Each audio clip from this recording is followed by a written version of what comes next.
fois n'est pas coutume, c'est à un affichiste invité cette année qu'on va s'intéresser. Son succès phénoménal date d'un temps où ceux qui réalisaient des affiches de films se faisaient un nom.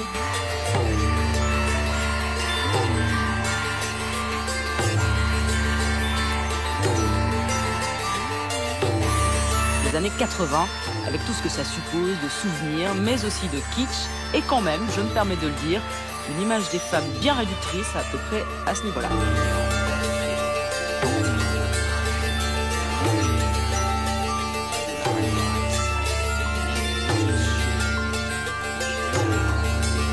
Laurent Melki, c'est son nom, a réalisé plus d'une centaine d'affiches, des Griffes de la nuit à Vidéodrome, en passant par les films de Belmondo.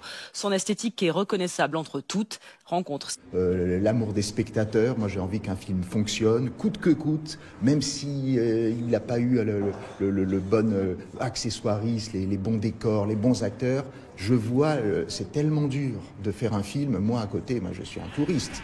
Un touriste qui a vu du pays et signé des affiches pour David Cronenberg, Georges Romero, les cartons de Bébel au box-office. Melki a su profiter d'une époque permissive, les années 80, et d'un support magique.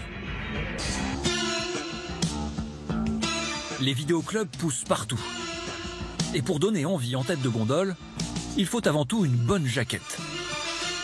La cassette, c'est quand même un bel objet. Quand on l'habille avec une belle jaquette, c'est quelque chose voilà, qui reste.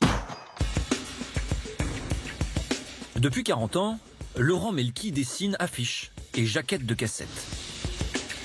Vous en avez forcément tenu une entre vos mains dans les années 80. Il s'est spécialisé dans le Bébel, le Belmondo.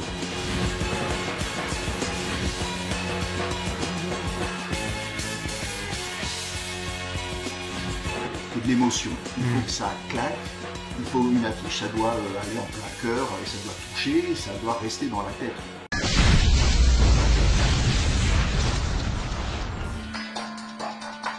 Il faut vraiment que ça cogne.